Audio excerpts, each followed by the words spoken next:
오늘 함께 나누실 말씀은 구약성경 시편 34편 1절에서 10절까지의 말씀 함께 보겠습니다. 구약성경 824페이지입니다. 시편 34편 말씀 1절에서 10절까지의 말씀을 함께 봅니다.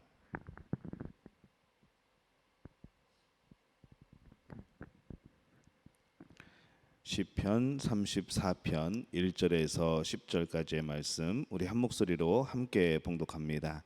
내가 여호와를 항상 송축하며 내 입술로 항상 주를 찬양하리이다.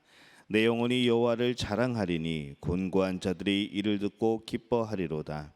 나와 함께 여호와를 광대하시다 하며 함께 그의 이름을 높이세. 내가 여호와께 간구하매 내게 응답하시고 내 모든 두려움에서 나를 건지셨도다. 그들이 주를 앙망하고 광채를 내었으니 그들의 얼굴은 부끄럽지 아니하리로다. 이 곤고한 자가 부르짖음에 여호와께서 들으시고 그의 모든 환난에서 구원하셨도다. 여호와의 천사가 주를 경외하는 자를 둘러 진치고 그들을 건지시는도다. 너희는 여호와의 선하심을 맛보아 알지어다. 그에게 피하는 자는 복이 있도다. 너희 성도들아 여호와를 경외하라. 그를 경외하는 자에게는 부족함이 없도다. 젊은 사자는 궁핍하여 줄일지라도 여호와를 찾는 자는 모든 좋은 것에 부족함이 없으리로다. 아멘. 하나님의 은혜가 오늘 예배하는 여러분 가운데 함께할 줄로 믿습니다. 오늘 시편 34편 1절에서 10절 말씀을 가지고 함께 은혜를 나누려고 합니다. 시편 34편은 그 제목에서 나오듯이 이 다윗이 아비멜렉 앞에서 미친 채 하다가 쫓겨나서 지은 그런 시입니다. 이 다윗은 어떤 경험을 했는가 하면은 이 목숨을 구걸해야 되는, 미친 척을 하더라도 목숨을 구걸해야 되는 그런 인생의 바닥을 경험을 하게 됩니다.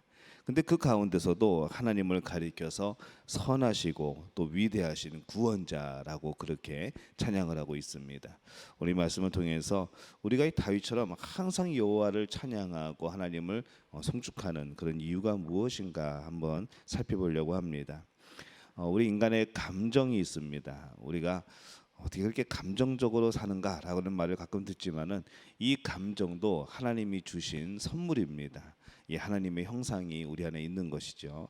그래서 이 감정은 우리가 신앙생활을 할 때에 가장 원초적인 우리의 요소가 됩니다.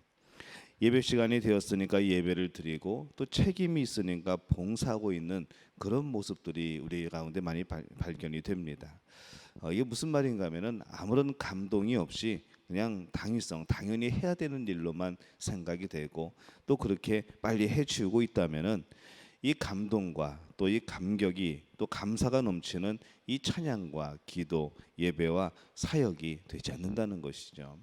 우리는 어떠한 모습으로 이 하나님의 일을 하고 있는가 한번 생각해 보게 됩니다.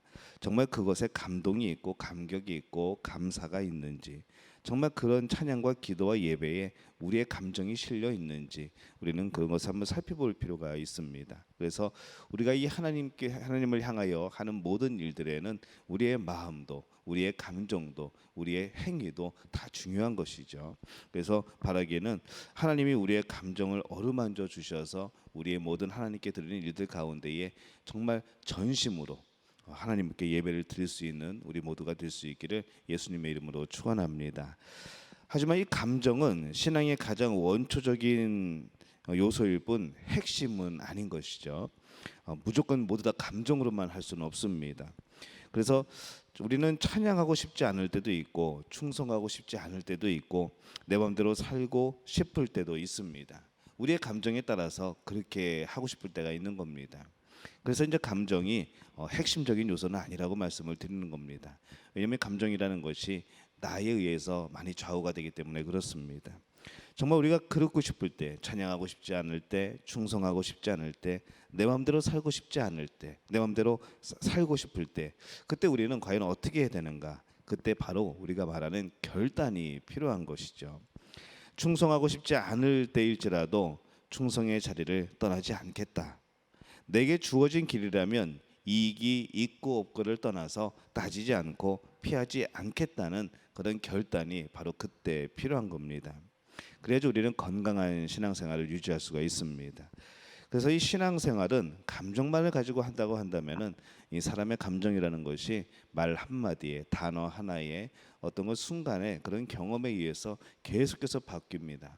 그런 것에 따라서 신앙생활을 하다 보면은 이 신앙생활이 왔다 갔다 하는 것이죠. 하루에도 기뻤다, 슬펐다, 우울했다가 정말로 말을 주체할 수 없을 정도로 정말로 행복했다가 이게 왔다 갔다 한다 그러면은 어떻게 한결같은 신앙생활을 할 수가 있겠습니까? 그래서 이 신앙생활은 우리의 감정이 많이 기반이 되지만은 거기에 결단이 함께 있어야 합니다. 그래서 이 신앙생활은 감정과 결단입니다. 다윗도 결단을 하죠. 내가 여호와를 항상 송축할 것이다. 내 입술로 항상 주를 찬양할 것이다. 라면서 이 하나님에 대해서 이 자기 자신에 대해서 그렇게 결단을 합니다. 이 대장장이가 좋은 칼을 만들기 위해서 이 무른 쇠 또 강한 쇠를 녹여 붙이는 그런 접세 작업을 합니다. 그 후에 수백 번을 수천 번을 두드려서 이 하나의 쇳덩이로 만들죠. 그리고 단련의 과정을 다시 거칩니다. 그래야지 부러지지 않고 정말 단단한 그런 명검 아주 유명한 칼이 만들어지죠. 우리의 감정과 결단이 녹아서 하나가 되고 또 그것이 단련이 되고 또 그 위에 하나님이 기름 부어 주셔서 이 하나님이 주신 그 뜻과 그 영과 하나가 될 수 있다고 한다면은 얼마나 귀한 그런 신앙의 장인이 되고 하나님의 도구가 될 수 있을까요? 그런 생각을 한번 해봅니다. 저는 우리 믿음의 가족들이 하나님이 기뻐 사용하시는 그런 도구가 되기를 예수님의 이름으로 축원합니다. 도구가 우리가 사용하는 도구가 어떨 때는 정말 잘 들고 잘 튼튼하게 잘 사용됐다가도 어느 날 똑같은 도구를 썼는데 그것이 이가 나가고 정말 튼튼한 줄 알았는데 그것이 물르게 휘어져 버릴 때 우리는 얼마나 그것이 허탈하겠습니까? 근데 하나님이 보실 때 우리도 마찬가지일 것 같습니다. 우리의 감정대로 살아간다고 한다면은 우리는 언제나 신뢰할 수 없는 도구가 되어지겠죠. 그래서 우리는 어쩔 수 없이 감정에 휩쓸려 살아가지만은 너무 그것에 우리의 모든 것을 걸지 않게 되기를 바랍니다. 이 다윗은 참으로 난처한 상황에 빠져 있습니다. 자기를 죽이려는 사울 왕을 피해서 어디로 갔는가 하면은 이방의 왕인 아비멜렉에게 도망을 갑니다. 예전에 블레셋 사람 이 블레셋 가드의 사람 골리앗을 무찔렀던 이제 정체가 발각이 되어서 목숨이 위태로워지죠. 적군의 땅에 가서 숨은 겁니다. 이 급박한 상황에서 다윗은 어떻게 거기를 헤쳐나올 것인가, 모면할 것인가 미친 척을 합니다. 미친 척을 해서 겨우 위기에서 벗어납니다. 근데 이 위기에서 벗어난 후에 그는 하나님께 바로 영광을 돌리죠. 하나님이 구원해 주셨음을 깨닫고 오늘 말씀에 이 찬양을 하나님께 올리는 겁니다. 나는 이 곤고한 자라도 구하시는 하나님만 자랑할 것이다 라고 고백을 하는 것이죠. 세르반테스의 소설 돈키호테를 뮤지컬로 만든 맨 오브 라만치라는 그런 뮤지컬이 있습니다. 근데 거기에 보면은 주제곡이 있는데 The Impossible Dream이라는 이룰 수 없는 꿈이라는 그런 주제곡이 있습니다. 근데 그 가사가 한때 굉장히 또 유명해졌었죠. 그러니까 이런 가사가 그 안에 있습니다. 이룰 수 없는 꿈을 꾸었고 이길 수 없는 싸움을 싸웠으며 참을 수 없는 슬픔을 참아내고 닿을 수 없는 곳으로 달려가는 인생을 살았다라는 그런 가사가 나옵니다. 근데 이 가사를 가만히 생각해 보면은 다윗이 이런 마음이 아니었을까라는 생각이 드는 거죠. 마치 다윗의 인생처럼 정말로 말도 안 되는 그런 것들을 이겨나가게 하신 하나님의 도우심. 이것이 기억나는 겁니다. 누가 이 다윗과 같은 인생을 살겠습니까? 또 그런 어려움과 그런 말도 안 되는 상황들을 겪겠습니까? 그는 결단하는 사람이었습니다. 다윗은 그러나 뜨거운 마음을 가진 사람이었습니다. 사망의 음침한 골짜기에서도 해를 두려워하지 않는 사람. 그래서 끝까지 믿음을 지켜내어서 이 환난에서 구원하시는 하나님을 맛보아 알게 된 사람. 이 결국 하나님께 마음에 맞는 자라, 하나님 마음에 맞는 자라 인정을 받은 사람. 바로 다윗은 그런 사람이죠. 이 다윗이 하나님을 간절히 찾았더니 하나님이 그의 기도를 들으시고 모든 두려움에서 그를 건지셨고 피할 때마다 보호해 주셨다 고백을 합니다. 또 10절에 보면은 모든 좋은 것에 부족함이 없게 하셨다라고 고백을 하는 것이죠. 우리가 기도할 때 기도도 응답도 관계성의 문제입니다. 하나님과의 관계이죠. 하나님과 내가 어떤 관계에 있는가. 다윗은 자기에게 문제만 생길 때만, 아쉬운 일이 있을 때만 하나님을 찾는 사람이 아니었습니다. 항상 그분을 찾았습니다. 그래서 그가 기도할 때 하나님이 응답하시는 거죠. 한결같은 모습으로, 여전히 똑같은 모습으로, 여전히 똑같은 그런 시간에 하나님께 나와서 기도하고 예배하고 찬양하는 그 모습, 오늘 새벽에 나오신 우리들의 모습이 아닐까 생각이 듭니다. 그래서 오늘 새벽에 나오신 분들 특별히 제가 오늘 축복을 해드리고 싶습니다. 하나님께서 여러분의 기도에 응답하실 줄로 믿습니다. 우리도 이 다윗처럼 하나님과의 관계를 잘 맺는 그런 믿음의 사람이 되어야 되겠죠. 이 하나님과의 관계 속에서 우리 입술이 무엇을 지속적으로 말하고 있는지 잘 살펴볼 필요가 있습니다. 우리 입술이 지식만을 담고 있지는 않은지, 우리 입술이 경험만을 말하고 있지는 않은지, 내 생각을 다른 사람에게 전하고 그것을 지시하기에 바쁘진 않은지 한번 우리 입술이 무엇을 하고 있는지 돌아볼 필요가 있습니다. 하나님을 자랑하기 위해서는, 하나님을 송축하기 위해서는, 하나님을 찬양하기 위해서는 하나님이 누구신 줄 알아야겠죠. 그냥 객관적으로 하나님은 어떠한 분이래라는 남의 이야기 말고 내가 경험한 하나님이 누구이신가 이것을 알아야 합니다. 또 하나님이 우리를 위해서 행하신 놀라운 구원에 대해서 감격할 줄 알아야 합니다. 내가 감격이 없는데, 내가 구원의 확신이 없는데, 내가 구원에 대한 감사가 없는데 그것을 누구한테 전하겠습니까? 우리가 하다못해 목걸이를 사거나 귀금속을 사거나 반지를 사거나 옷을 사거나 뭔가 좋은 것을 사면은 자랑하고 싶지 않습니까? 그거 당연한 겁니다.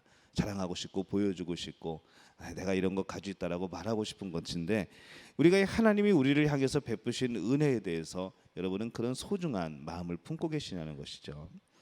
하나님이 주신 것이 기뻐야 합니다. 하나님이 지금까지 함께 하신 은혜가 너무나도 고맙고 감사해야 합니다. 너무너무 자랑하고 싶은 것이 되어야 되죠. 이런 관계, 우리가 날마다 하나님과 깊이 만나지 않는다면은 우리는 자랑할 내용이 없어지는 겁니다. 그냥 객관적으로, 그냥 남의 이야기처럼 그렇게 하나님을 자랑할 수밖에 없는 것이죠. 그래서 지속적으로 하나님과 교제하는 가운데 직접 경험한 이 선하신 하나님에 대해서 우리는 자랑할 수가 있어야 합니다. 저는 이 자랑할 것이 참 많은 그런 믿음의 가족들이 되시기를 예수님의 이름으로 축원합니다. 오늘 우리가 살아갈 때 어떤 마음으로 살아갈까요? 하나님께서 우리에게 해주신 많은 일들, 베푸신 은혜, 무엇보다도 예수 그리스도를 통하여서 바로 나를 구원하신 그 하나님의 사랑, 이거 자랑하고 싶지 않으십니까? 오늘 만나는 사람마다 자랑하시기를 바랍니다. 나는 행복하다고, 나는 정말로 기쁘다고, 나는 세상에서 가장 복받은 사람이라고. 왜 그런가 물어보게 될 때에 바로 예수님으로 인하여서 구원을 받은 사람이라고, 하나님의 그 사랑으로 인하여서 하나님의 자녀가 되었다고, 그래서 나는 기쁘다고, 이것을 전할 수 있는 오늘 하루가 또 여러분이 되시기를 예수님의 이름으로 축원합니다. 우리말 성경으로 제가 오늘 말씀 한번 읽어보겠습니다. 내가 항상 여호와를 찬양하겠습니다. 내 입에서 그분을 찬양하는 것이 끊이지 않을 것입니다. 내 영혼이 여호와를 자랑할 것이니 겸손한 사람들이 듣고 기뻐할 것입니다. 오, 나와 함께 여호와께 영광을 돌립시다. 우리 함께 그분의 이름을 높입시다. 내가 여호와를 찾으니 그분이 내게 응답하셨고 내 모든 두려움에서 나를 건져내셨습니다. 주를 바라보는 사람들은 밝게 빛났고 그 얼굴이 결코 수치로 얼룩지지 않았습니다. 이 불쌍한 사람이 불렀더니 여호와께서 들으시고 그 모든 괴로움에서 구원하셨습니다. 여호와의 천사가 주를 경외하는 사람들을 둘러서 진치고 구원하십니다. 오 성도들이여, 여호와의 선하심을 맛보고 깨달으십시오. 주를 믿는 사람은 복이 있습니다. 오 성도들이여, 여호와를 경외하십시오. 여호와를 경외하는 사람들은 부족한 게 없을 것입니다. 젊은 사자들이라도 힘이 없고 굶주릴 수 있지만 여호와를 찾는 사람들은 좋은 것이 부족할 리 없습니다. 아멘. 오늘 이 고백이 바로 여러분의 그런 자신 있는 그런 고백이 될 수 있기를 예수님의 이름으로 축원합니다.